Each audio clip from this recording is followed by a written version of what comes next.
The sound wasn't a clap. It was a crack like a dry branch snapping in a dead forest. In the hallowed silence of courtroom 4B, that sound stopped time. Everyone froze. The stenographer, the judge, the jury. Officer Marcus the Titan Vaughn, a man twice the size of the woman standing before him, grinned. He had just backhanded Elena Hart, a sitting member of parliament, across the face in open court. He thought his badge made him a god. He thought she would crumble. He was wrong. 2 seconds later, Vaughn was on his back, eyes rolled into his head, twitching on the linoleum. Elena hadn't just slapped him back. She had turned the lights out. But as the bailiffs swarmed her, the real war was only just beginning. The air in the Central Criminal Court, widely known as the Old Bailey, always smelled of old varnish, floor wax, and misery. On Tuesday, November 14th, the atmosphere was particularly suffocating.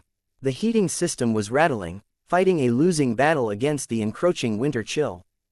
But inside courtroom 4B, the temperature was rising for a different reason. Elena Hart, the MP for Brentford Central, sat in the front row of the public gallery. She wasn't there as a defendant nor as a witness. She was there as an observer, keeping a promise to a constituent whose son had been a victim of police negligence. Elena was 42, sharp-featured with eyes that could cut glass, and a reputation that earned her the nickname the Iron Lady of Brentford. She wore a charcoal power suit that screamed authority, her hair pulled back in a severe no-nonsense bun. She sat with a straight spine, her notebook open, pen poised. Roaming the perimeter of the court like a shark in a fish tank was Officer Marcus Vaughn.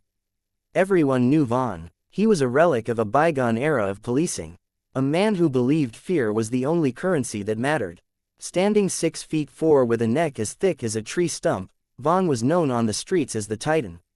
He had a dossier of complaints against him as thick as a Bible, ranging from excessive force to intimidation. But they always seemed to vanish before disciplinary hearings. The police union loved him. The public feared him. The tension began during a recess. The judge, the Honorable Justice Reginald T. Whitaker, a man whose outdated views on authority were well known, had called a 10-minute break. Elena stood up to stretch her legs, moving toward the aisle. Vaughn, who had been eyeing her with disdain since she arrived, stepped directly into her path. It wasn't accidental. It was a block. "Excuse me, officer," Elena said, her voice cool and level. "You're in my way." Vaughn didn't move. He looked down at her, a smirk playing on his lips, chewing gum with an obnoxious open-mouthed rhythm. "Gallery is closed, sweetheart. Sit down." "I am a member of parliament, Officer Vaughn," Elena corrected him, her eyes locking onto his. "And the recess allows movement. Step aside." "I don't care if you're the Queen of Sheba," Vaughn grunted, stepping closer, invading her personal space. His breath smelled of stale coffee and aggression. "In this room, I'm the law. And I said, sit down." The courtroom was quiet, but eyes were darting toward the confrontation. A few reporters in the back row perked up, sensing blood. "I am leaving to make a call," Elena said, attempting to step around him. Vaughn's hand shot out, grabbing her upper arm. His grip was bruising. "Don't you walk away when I'm talking to you." Elena pulled her arm back, her voice rising so the room could hear. "Unhand me, officer, now." "Or what?" Vaughn laughed. A deep mocking sound. "You going to legislate me to death?" "I'm going to report you for assault," Elena said, reaching for her phone. That was the trigger. Vaughn's ego snapped. The audacity of this woman, this politician challenging him in his domain was too much. "Put the phone away," he roared. And then he did the unthinkable. With a sneer of contempt, he swung his right hand in a sharp, backhanded motion. Crack! It connected squarely with Elena's cheekbone. The force of it staggered her. Her head whipped to the side. A collective gasp sucked the oxygen out of the room. The court clerk covered her mouth. The reporters froze. For 1 second there was absolute silence. Vaughn stood there, chest puffed out, waiting for the tears, the cowering, the fear. Elena Hart slowly turned her head back to face him. Her cheek was already turning a bright, angry red, but there were no tears in her eyes. There was only a cold calculation, a switch flipping from diplomat to warrior. What Vaughn didn't know, what wasn't in his little mental file of her, was that before Elena Hart was a politician, before she walked the halls of power, she had grown up in the roughest estate in South London, and she had spent 10 years training in Krav Maga to survive it. Vaughn moved to grab her again. I said. He never finished the sentence. Elena didn't wind up, she didn't telegraph, she pivoted on her heel, generating torque from her hips, and drove a precise, devastating hook straight into the button. The bundle of nerves on the jawline. It was a connection so clean it sounded like a hammer hitting a wet sandbag. Vaughn's eyes rolled back instantly. His legs turned to jelly. He didn't crumble, he fell like a cut tree, crashing backward onto the hard floor with a thud that shook the benches. He lay there, arms splayed, completely unconscious. Elena stood over him, smoothing her blazer, her breathing controlled. She looked down at his motionless form, then up at the stunned courtroom. The court, she said, her voice steady but ringing with steel, is now in recess. The chaos that followed was immediate and overwhelming. Seize her, Judge Whittaker bellowed from the bench, his face turning a shade of purple that matched his robes. Bailiffs, arrest that woman. 3 other officers who had been frozen in shock suddenly mobilized. They swarmed Elena, tackling her with unnecessary force. They slammed her onto the table, handcuffing her behind her back as if she were a terrorist. I am not resisting, Elena shouted, her face pressed against the wood. He assaulted me. It was self-defense. Shut your mouth, one of the officers hissed, wrenching her arm up painfully. You just assaulted a police officer in a court of law. You're done, lady, you are done. Within 20 minutes, Elena Hart was in a holding cell in the basement of the courthouse. Her phone, her notebook, and her dignity were stripped away. She sat on the cold concrete bench, the adrenaline fading, replaced by the throbbing pain in her cheek where Vaughn had struck her. Upstairs, the machine was already at work. This is where the story turns dark. The blue wall of silence isn't just a metaphor. It is a living, breathing organism.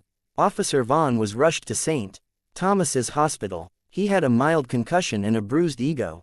But by the time the police union representative, a man named Frank McGuire, no relation to the pundit, but just as loud, got to the press, Vaughn was on life support.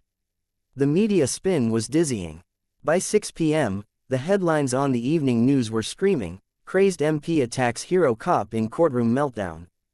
Violence in the Old Bailey. Elena Hart snaps. The police released a statement. It was a masterpiece of fiction. It read, during a routine recess, MP Elena Hart became belligerent and aggressive. When Officer Vaughn attempted to restrain her for the safety of the court, she launched an unprovoked and vicious assault, rendering the officer unconscious. Officer Vaughn is currently in critical condition. Crucially, there was no mention of the slap. Why? Because the courtroom cameras, the official CCTV feeds, suddenly developed a technical glitch. Judge Whittaker, protecting the sanctity of his court and his bailiffs, ordered the record sealed immediately. The reporters present were pressured. They were told that if they reported unsubstantiated rumors about Vaughn striking first, they would lose their press credentials for the Old Bailey forever. Most of them fell in line. It was the word of a decorated officer against a politician from a tough neighborhood. The narrative was easy to sell. She's from the streets. She's violent. She finally showed her true colors. Elena was denied bail that night. She spent 24 hours in a cell listening to the jeers of guards who walked by, dragging nightsticks across the bars. Cop killer, one whispered. You better watch your back in here, Hart. But outside, something was simmering. Elena's lawyer was Julian Reed, a man who looked like a disheveled owl, but possessed the legal mind of a barracuda. He stood on the steps of the courthouse the next morning, facing a sea of microphones. My client is being framed, Reed said, his voice cutting through the noise. Officer Vaughn struck first. Elena Hart acted in self-defense, and we will prove it. The reporters laughed. Do you have proof, Mr. Reed? One shouted. The police say the video is corrupted. Reed smiled, a thin, dangerous smile. The truth has a way of leaking out. Just you wait. Inside the jail, Elena was brought into an interrogation room. 2 detectives, Detective Harlan and Detective Voss, sat across from her. They didn't turn on the recording equipment. Look, Elena, Harlan said, playing the good cop. We know you're under a lot of stress. Politics is a dirty game.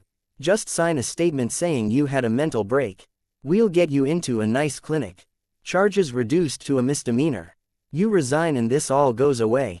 Elena leaned forward, the handcuffs clinking against the table. The bruise on her cheek was now a dark purple, a stark contrast to her pale skin. "I will not resign," she whispered. "And I will not sign your lies. I'm going to take this to trial, and when I do, I'm going to burn your entire corrupt house down." Voss slammed his fist on the table. "You're facing 10 years for assault on a police officer causing bodily harm. You think a jury is going to believe you over a man in uniform?" "I think," Elena said, "that you underestimate how many people have been waiting for someone to knock Marcus Vaughn out." 3 days passed. Elena was eventually granted bail, but the conditions were severe. House arrest, surrender of passport, and a gag order preventing her from speaking to the press about the case. She was trapped in her apartment, watching her career disintegrate on television. Pundits were calling for her resignation. Her own party was distancing themselves, calling the incident regrettable and disturbing. She felt alone, but she wasn't. In a small, clutter-filled apartment in East London, a 19-year-old paralegal named Alex Wren was looking at a laptop screen. Alex had been in the courtroom that day, sitting in the back row, hidden behind a pillar. He wasn't a reporter. He was just a law student observing procedures. And he had been recording a voice memo on his phone to study the judge's speech patterns. When the incident happened, he hadn't just captured audio. In the chaos, he had lifted his phone and snagged exactly 4 seconds of video through the gap in the seats before he ducked down. He saw the news. He saw the lies. He saw the police statement claiming unprovoked aggression. Alex was terrified. If he released the video, the police would come for him. He knew who Vaughn was. He knew what happened to people who crossed the precinct. He sat on the video for 3 days, sweating, unable to sleep. On the 4th night, he received an encrypted message on a forum he frequented. It was from a user named Veritas Null. "We know someone in the gallery has an angle." The official feed was wiped. "If you have it, drop it here. We will protect your ID." Alex hesitated. Then, with a shaking hand, he uploaded the file. 12 hours later, the internet broke. The video was grainy, shaky, and vertical, but the audio was crisp. "Put the phone away." Then, the visual cleared just in time to show Vaughn's massive hand swinging back. The sound of the slap, crack, was unmistakable. The video showed Elena's head snapping back. It showed Vaughn stepping in and it showed the knockout punch. It was titled "Bully Down," the real tape. It hit Twitter at 2 a.m. By 8 a.m. it had 40 million views. The narrative didn't just shift, it capsized. The comment sections went from "lock her up" to "she knocked him into next week in self-defense." Hashtags like "charge stand with Elena" and "the slap heard around the world" began trending globally. But the police weren't done. The morning the video leaked, Julian Reed received a phone call. It wasn't from the DA. It was from an anonymous number. "Tell your client to take the plea deal today," a distorted voice said. "Or we release the file on her brother." Elena's brother Ethan had been a recovering addict for 5 years. He was clean, working a steady job, but the police had evidence. Planted or real, it didn't matter, that could send him away for distribution. Elena sat in her living room with Julian. "They're threatening Ethan," she said, her voice trembling for the first time. "If I fight this, they destroy him." Julian Reed took off his glasses and rubbed the bridge of his nose. "Elena, if you fold now, Vaughn walks. He gets a medal and you become a felon. They are terrified. That video changed the game. But they still control the board. We need something more than just the video. We need to destroy his credibility completely." "How?" Elena asked. "The judge sealed his records." "I know a woman," Julian said, lowering his voice. "An investigative journalist named Rachel Donovan. She's been tracking Vaughn for years. She has the ghost file." "The what?" "The file of every complaint, every settlement, every beaten suspect that the department paid off to keep quiet. It's never been admissible in court because Judge Whitaker always blocks it. But if we can get it into the public record, if we can get it in front of the jury, how do we do that if the judge blocks it?" Julian looked at her, a glimmer of rebellion in his eyes. We don't get the judge to admit it. We get Vaughn to admit it. He'll never admit to it. He lies as easily as he breathes. He does, Julian agreed. But every bully has a weakness. Vaughn's weakness is his vanity. He thinks he's untouchable. We're going to use that. We're going to bait the trap. The trial was set for 2 weeks later. It was fast-tracked, presumably so the city could bury Elena before the public support grew any louder. It was billed as the trial of the decade. But as Elena prepared for court, a brick crashed through her living room window. Wrapped around it was a note. Last warning. Elena picked up the brick. She looked at the glass shattering on her floor. She thought of Vaughn's smirk. She thought of her brother. She dialed Julian. "I'm not taking the deal," she said. "Let's go to war." The day of the trial, the streets outside the Old Bailey looked less like a legal proceeding and more like a war zone. Barricades held back 2 distinct crowds. On the left, the Blue Lives Matter contingent, waving flags and holding placards that read, "Protect our protectors and lock her up." On the right, a massive swelling tide of supporters for Elena, wearing T-shirts emblazoned with the frame of the video. Where her fist connected with Vaughn's jaw, they chanted, "Hands off, Elena." Inside, courtroom 1 was packed to the rafters. The air conditioning was working this time, but the atmosphere was still stifling. Judge Whitaker sat on the bench, looking down with the expression of a man who had already written his verdict. He had denied the defense's motion to recuse him, stating there was no evidence of bias, despite him having attended the police union's Christmas gala 3 years running. The prosecutor was Victor Slade, a man known in legal circles as the Mortician. He was tall, gaunt, and spoke in a monotone drone that lulled juries into submission before he snapped the trap shut. He was the establishment's cleaner. Elena sat at the defense table, Julian Reed beside her. She looked tired but focused. She wore white, a strategic choice by Julian to subliminally suggest innocence. Slade began his opening statement. He didn't shout. He didn't pace. He stood perfectly still. "Ladies and gentlemen of the jury," Slade droned, adjusting his wire-rimmed spectacles. "This case is not about politics. It is not about gender. It is about order. We live in a society governed by laws. When a citizen, no matter how powerful, decides to take the law into her own hands and brutally assault a uniformed officer of the crown inside a court of justice, that is not self-defense. That is anarchy." He pointed a skeletal finger at Elena. Ms. Hart didn't just slap an officer. She utilized military-grade combat training to inflict severe bodily harm on a public servant who was merely trying to maintain order.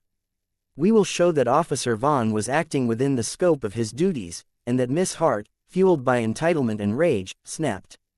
The jury, a mix of 12 Londoners who looked terrified to be there, nodded along. Slade was good. He made the lies sound boringly inevitable. Then came the witnesses. First the court clerk who had covered her mouth. She testified nervously. "I saw Officer Vaughn approach her.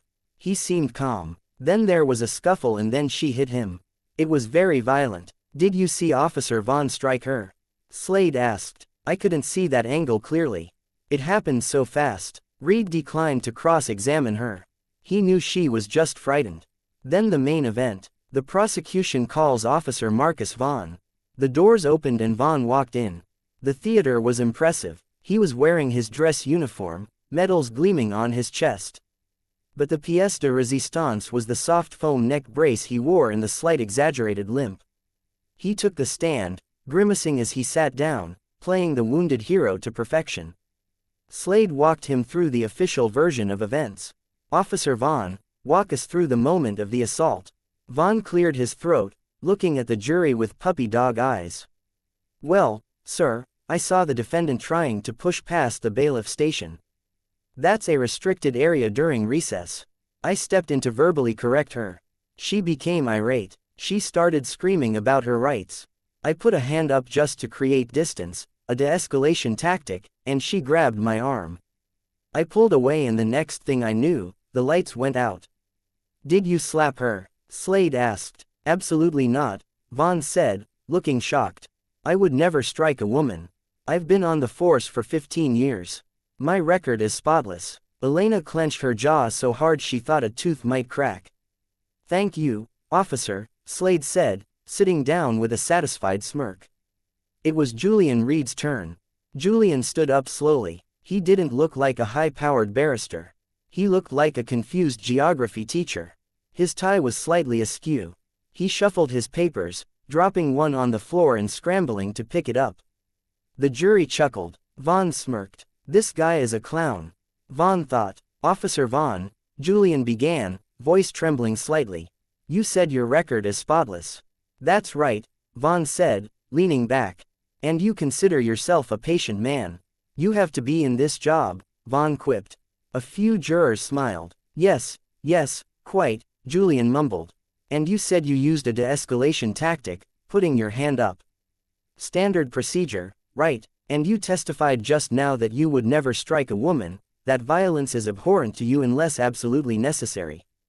That is correct. Julian paused. He looked at his notes, then he looked at the judge, then back to Vaughn. The bumbling demeanor suddenly evaporated.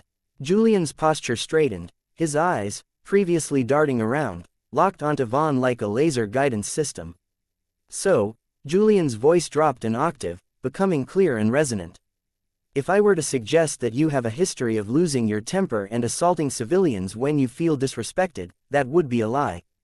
Slade stood up. Objection. Relevance. Character evidence is inadmissible unless it goes to credibility, Your Honor. Julian shot back. The witness just claimed a spotless record and a specific character trait of nonviolence. He opened the door. I have the right to test that claim. Judge Whitaker looked annoyed. He wanted to sustain the objection, but legally Julian was right. Vaughn had bragged about his record. He had opened the door. Overruled, Whitaker grunted, but tread carefully, Mr. Reed. Julian smiled. It was a shark's smile. Officer Vaughn, Julian said, walking to the middle of the room. You said you would never strike a woman.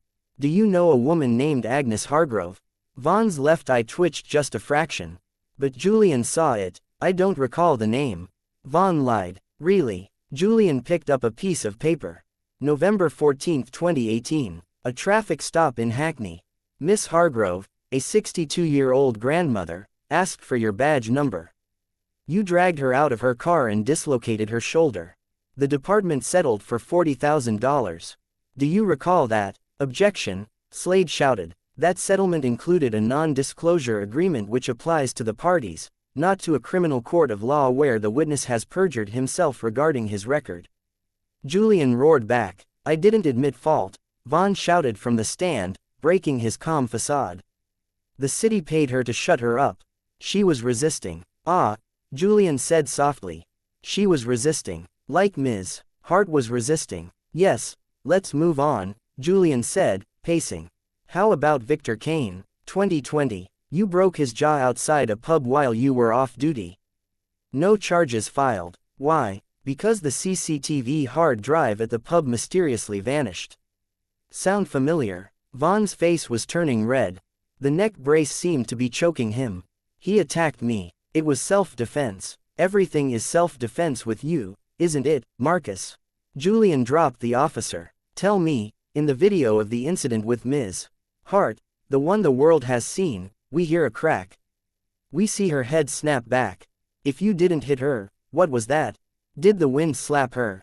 The video is manipulated, Vaughn spat. Deep fakes. Everyone knows you can fake anything now. Okay, Julian said. He walked back to the defense table and picked up a heavy sealed envelope.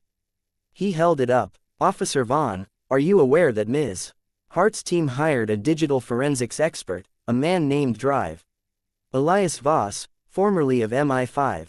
He analyzed the raw file uploaded by the witness. He verified the metadata, but that's not what this envelope is. The courtroom went deadly silent. What is that? Judge Whitaker asked, leaning forward. Julian turned to the judge. Your Honor, the prosecution claims the courtroom CCTV malfunctioned. However, the IT technician responsible for the server maintenance at the Old Bailey, a Mr. Harold Kemp, seems to have kept a backup log. He was worried about job security. Julian looked at Vaughn. Vaughn had gone pale. Mr. Kemp was subpoenaed this morning. He provided this drive. It contains the continuous uncorrupted feed from Camera 4, the one directly above the gallery. Slade looked like he was going to vomit. He hadn't known. The police had told him the footage was gone. They lied to the prosecutor, too. "We have not viewed it yet," Julian lied. "We wanted to view it together with the jury."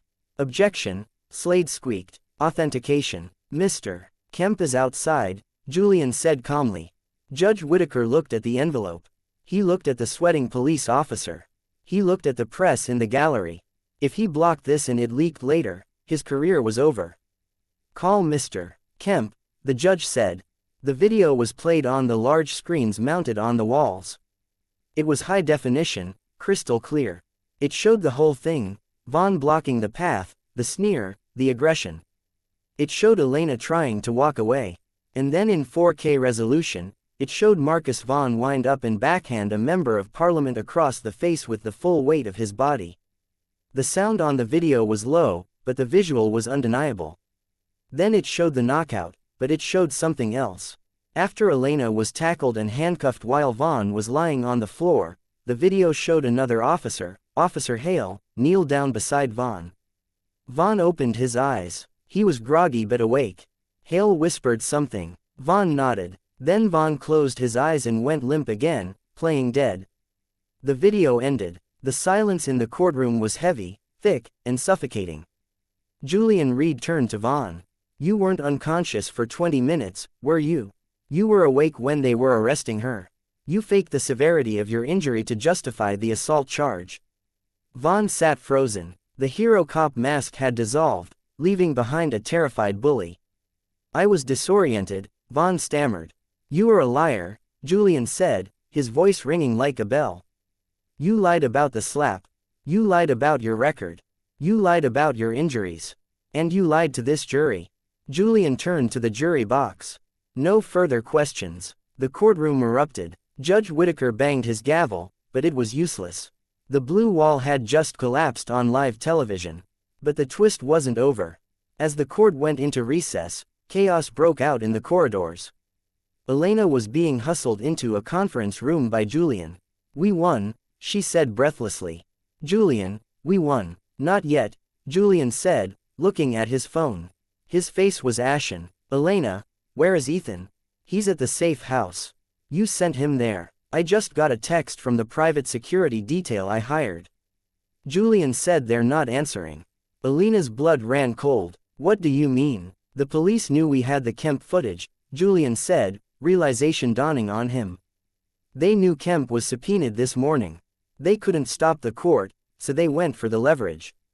Elena grabbed his lapels. "Julian, where is my brother?" At that moment, Elena's phone buzzed. It was an unknown number. She answered. "Ms. Hart," a voice said. It was distorted, mechanical. That was a very compelling performance in court, but actions have consequences. "If you touch him," Elena hissed, "I will kill you." "Ethan has been arrested," the voice said. "Not by the Met, by a specialized task force. They found 5 kilos of heroin in his apartment. He's currently being processed at Belmarsh. He'll be in general population in an hour. You know what happens to a soft kid like Ethan in Belmarsh, don't you? Especially when the guards know he's your brother." Elena felt the room spin. Belmarsh was a maximum security prison. It was a shark tank.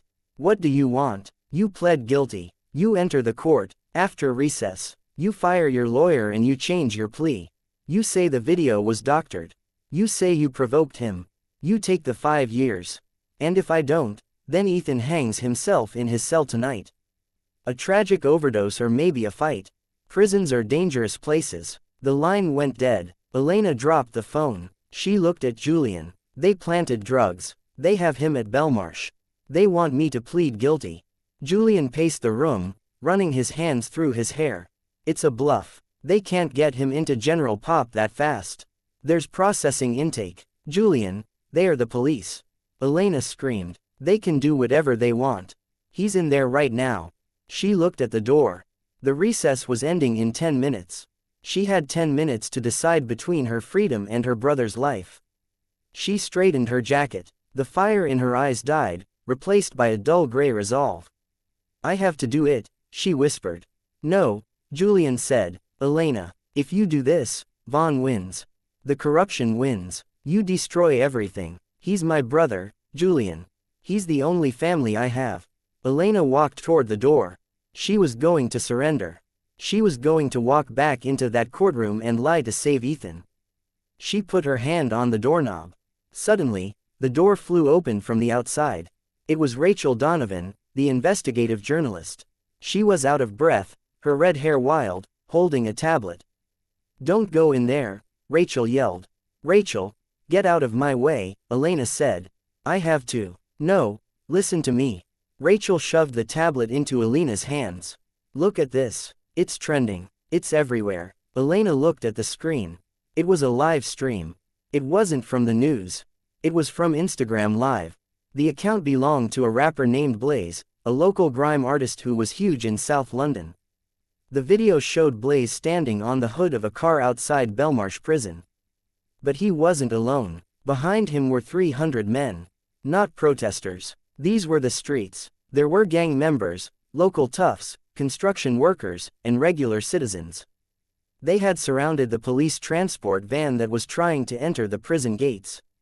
"Yo," Blaze shouted into his phone. "They're trying to bring Ethan Hart in here on some fake charge. We ain't having it. We got the receipts. We saw the trial. Brentford is closed today. Officers, you ain't getting through." The camera panned. The police van was completely blocked by a wall of people. The officers inside looked terrified. They couldn't move forward without running people over, and there were too many cameras. "We got him," Rachel said, pointing at the screen.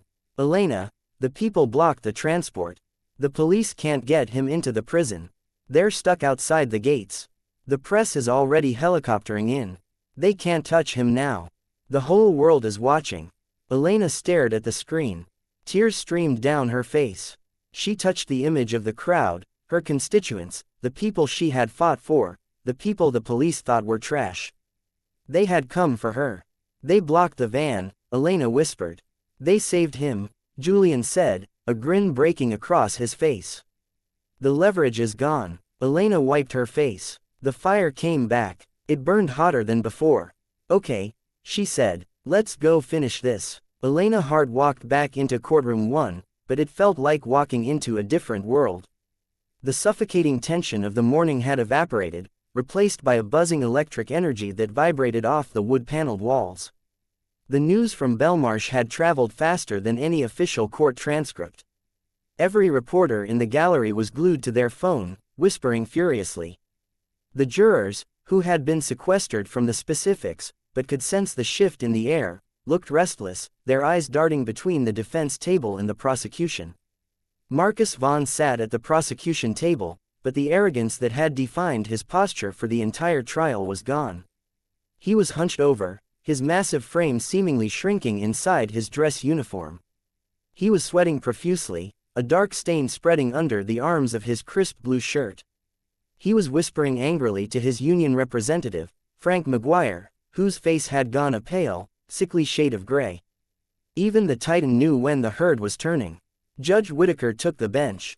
He looked rattled. His usually booming voice was thin as he addressed the room. He banged his gavel, not with authority, but with a hurried desperation to regain control of a train that was rapidly jumping the tracks. "Order," Whitaker said. "We are ready to proceed with closing arguments. Mr. Slade, you may begin." Victor Slade, the prosecutor, stood up. He looked exhausted. He shuffled his papers, preparing to deliver a speech he no longer believed in. "Actually, Your Honor," Julian Reed's voice cut through the room. It wasn't loud, but it had the clarity of a bell. He stood up, buttoning his rumpled suit jacket with a newfound precision. "The defense has a motion." Slade spun around, his eyes wide. "Objection." They rested their case. "We are in the closing phase. In light of the authenticated video footage from Mr.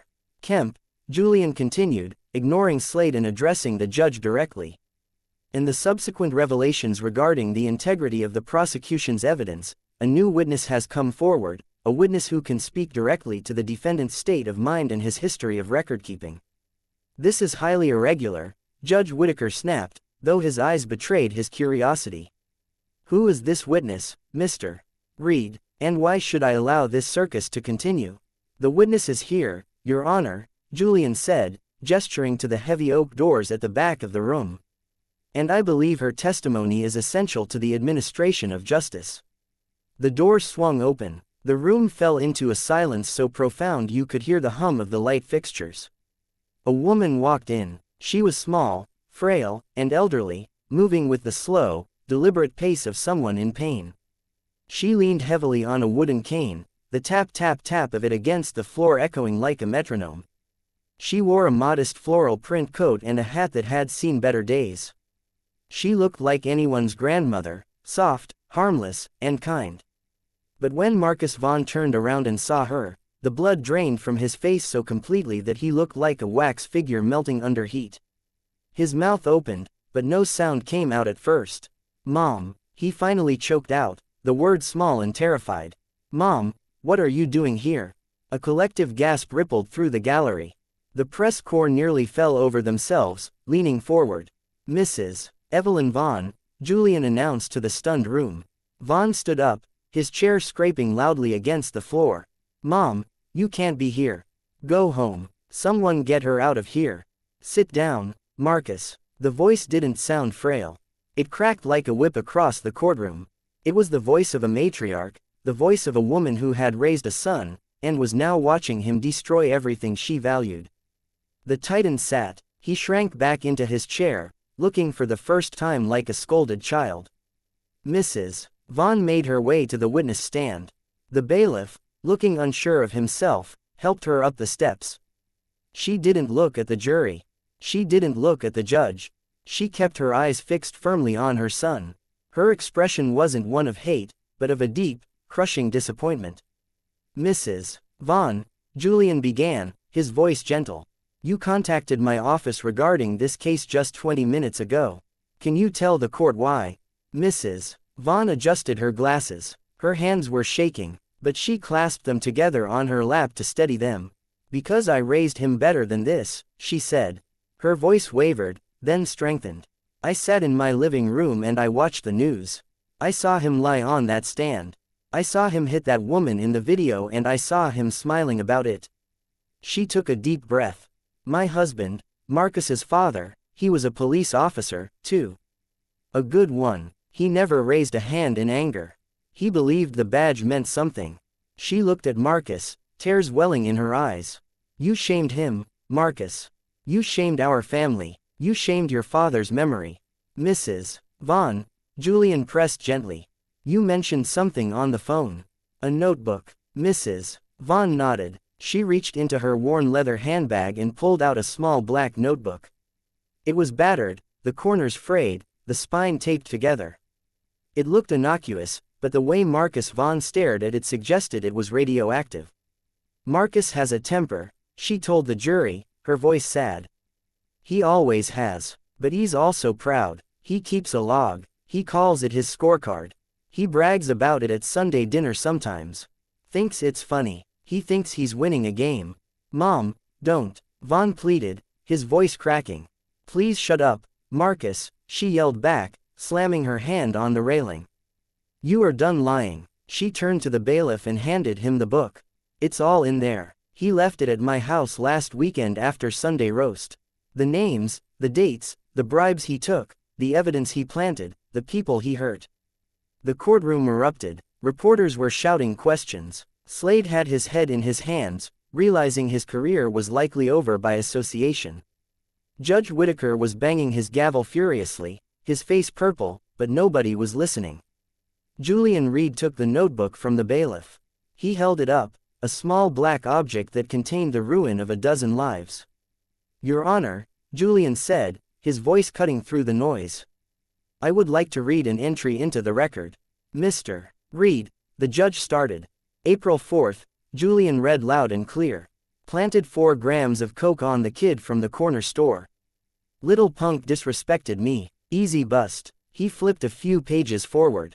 June 12th, slapped the bartender at the Crown, deleted the tape from the back room, paid the manager $500 to wipe the drive. No face, no case. Julian closed the book with a snap. He looked at Vaughn. The officer was weeping now. Not the fake staged tears of the victim he had played earlier, but the ugly heaving sobs of a man whose entire life had just been dismantled by the one person he couldn't intimidate. No further questions, Julian said. The jury didn't wait for instructions. They didn't ask to retire to the deliberation room. They looked at each other. 12 ordinary citizens who had seen enough. The foreman, a middle-aged man who worked in construction, stood up before the judge could even dismiss them. Your Honor, the foreman said, his voice shaking with anger. We don't need to deliberate. We've seen enough. We find the defendant, Elena Hart, not guilty. The roar that went up from the gallery was deafening. It wasn't just a cheer. It was a release of tension that had been building for weeks. People were hugging. The press was sprinting for the doors. And the foreman continued, raising his voice over the din, pointing a finger directly at Vaughn. We would like to recommend, no, we demand that the district attorney immediately arrest Officer Vaughn for perjury, assault, and perverting the course of justice. He is a criminal. Judge Whitaker looked at the crowd. He looked at the camera feeds that were broadcasting this live to the nation. He knew he had no choice. Miss Hart, Whitaker said, his voice defeated. You are free to go. The charges are dismissed with prejudice. He turned to the bailiffs, the same ones who had tackled Elena just weeks ago. Bailiff, take Mr. Vaughn into custody. The room went silent as the bailiffs approached their former colleague. They didn't look him in the eye. They pulled his arms behind his back, rougher than necessary, and slapped the handcuffs on. The metallic click-click of the cuffs was the loudest sound in the world. Vaughn looked up as he was hauled to his feet. He looked at his mother, who had turned her face away, unable to watch. Then he looked at Elena. Elena stood up. She smoothed her white blazer. She walked over to the railing where Vaughn was being held.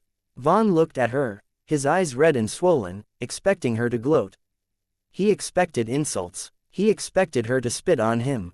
Elena just looked at him with a cold, pitying stare. You underestimated us, she said softly, her voice only for him. You thought you were the law. You thought the badge made you a god. But you were just a bully. And bullies always fall hard. She didn't wait for a response. She turned her back on him, picked up her briefcase, and walked down the center aisle. The crowd parted for her like the Red Sea. As she pushed open the heavy doors and stepped out into the blinding sunlight of the London afternoon, she didn't look back. The nightmare was over. The Titan had fallen. The descent of Marcus the Titan Vaughn was not a gradual slide into obscurity. It was a sheer vertical drop into a concrete abyss, a dismantling so complete that it seemed almost biblical in its severity. The day after the verdict was read in the Old Bailey, the vaunted blue wall of silence, that unspoken code that had protected men like Vaughn for decades, didn't just develop hairline fractures, it disintegrated. The public outcry, fueled by the viral video of the slap and the exposure of the ghost file, was a tidal wave that the establishment could not hold back. The police commissioner, a man who had survived 4 different prime ministers, was forced to resign within 48 hours, his career ending in a hastily arranged press conference where he refused to take questions. Judge Whitaker, realizing the winds had shifted, and that an inquiry into his conduct was inevitable, announced an immediate medical retirement. He cited stress, packing his office in the dead of night. But the city knew the truth. He was jumping before he was pushed. But the true visceral reckoning, the dark, poetic justice that the public craved, didn't happen in the press or the corridors of power. It unfolded inside the bleak gray walls of Hemp Belmarsh. Marcus Vaughn was denied bail pending his sentencing. The judge, a new appointee brought in to clean up the mess, ruled that the flight risk was substantial, and ironically that Vaughn's own safety could not be guaranteed on the streets of London. He was processed into the prison system at 4 p.m. on a Friday, the start of the weekend shift, when staffing was lowest and tensions were highest. Standard procedure for a former police officer dictates immediate placement in the Vulnerable Prisoners Unit VP, often referred to as the pouch or the bacon slicer. This is a protective custody wing designed to separate targets, child abusers, snitches, and ex-cops from the general population who would kill them given half a chance. It is a grim existence, but it is safe. However, in a twist of fate that some called bureaucratic incompetence, and others whispered was a deliberate act of karma by an intake clerk who had watched the trial. A critical error occurred. On Vaughn's intake form, the box marked Law Enforcement High Risk was left unchecked. Marcus Vaughn was assigned to Wing B Level 2. General Population. The significance of this cannot be overstated. Wing B was not just any cell block. Among the inmates, it was colloquially known as Vaughn's Wing. Over his 15-year reign of terror, Marcus Vaughn had personally arrested, framed, or beaten at least 40 of the men currently housed in that specific block. He had planted evidence on them. He had coerced confessions. He had mocked their families in the courtroom. As the heavy steel automated door slid shut behind him with a final echoing clank, the ambient noise of the tier, the shouting, the music, the clatter of dominoes dropped to absolute zero. Vaughn stood at the edge of the gangway, clutching his thin rolled-up mattress and a clear plastic bag containing a toothbrush and a bar of soap. He wore the gray prison tracksuit that was 2 sizes too small for his bulk. For the first time in his life, the badge was gone. The uniform was gone. The gun was gone. He was just a man. And a frightened one at that. He looked up toward the third tier, leaning over the railing, staring down with a predator's intensity, was Victor Kane. Kane was the man whose jaw Vaughn had broken outside a pub in 2020. The man whose assault complaint had disappeared along with the CCTV footage. Vaughn's eyes darted to the left. There, standing by the hot water dispenser, was Jamal Big Lawson, a man Vaughn had planted a knife on during a stop and search in 2019, costing him 5 years of his life. The Titan had walked into the China shop, and here he was the China. There were no words spoken. No threats were shouted. The silence was far more terrifying. Vaughn backed up against the gate, pounding on it, screaming for the guard. But the guard station was empty. The officer on duty was on a break. Vaughn lasted exactly 6 minutes. It wasn't a riot. It was a correction, a localized, efficient burst of violence. By the time the response team noticed the commotion and swarmed the tier with batons and shields, the debt had been collected. Vaughn was found curled in a fetal position near the showers. He had suffered 3 broken ribs, a fractured orbital socket, and his nose, the symbol of his arrogance, was shattered across his face. He was dragged to the infirmary, weeping, begging for protection, offering names, offering anything. He would survive his injuries, but his life, as he knew it, was over. He was moved to solitary confinement, protective custody in its most extreme form. He would spend the next 10 years of his sentence in a 6x8 concrete box let out for 1 hour a day into a small cage for air. 23 hours of silence. 23 hours to think about the slap. His personal life evaporated just as quickly. His wife Evelyn, unable to bear the public shame and the relentless harassment from the families of Vaughn's victims, sold their home in Essex. She moved to a small village in the Scottish Highlands, reverting to her maiden name. She never visited him. The Titan was left alone, a broken relic of a corrupt era, terrified of the dark. Meanwhile, back in the borough of Brentford, the atmosphere was not one of vengeance, but of liberation. Elena Hart walked out of the courthouse, not merely as a member of parliament, but as a living legend. She had done the impossible. She had fought the law, and for once the law didn't win, justice did. The image of her standing over the unconscious Vaughn, fists clenched, became an instant icon of resistance. By the next morning, a local street artist had spray-painted a massive mural of the scene on the side of the community center. It was titled simply "The Strike." Elena didn't go to a gala or a press party. She went straight to the safe house. When she walked through the door, Ethan was waiting. He looked thinner, exhausted from the stress, but he was free. When he saw her, he broke down. He collapsed into her arms, sobbing. "They blocked the van, Elle," he cried, burying his face in her shoulder. "I saw it, on the news. The people, they blocked the van for me." Elena held him tight, tears streaming down her own face, washing away the war paint of the last few weeks. "They blocked it for us, Ethan," she whispered.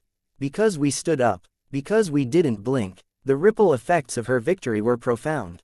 Rachel Donovan, the journalist who had risked everything to bring the ghost file to court, published the full dossier the following Sunday.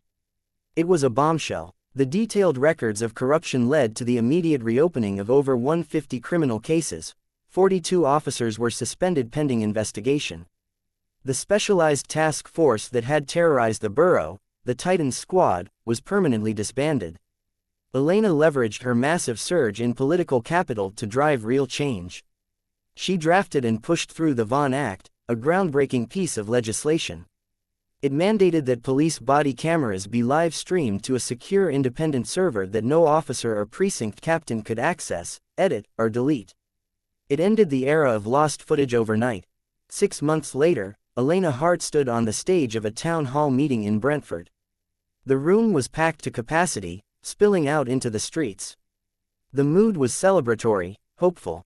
During the Q&A session, a young girl, no older than 10, stood up. She was nervous, clutching a microphone with both hands. "Ms. Hart," the girl asked, her voice trembling. "Were you scared when he hit you? Were you scared?" Elena smiled, a warm, genuine expression that softened her sharp features.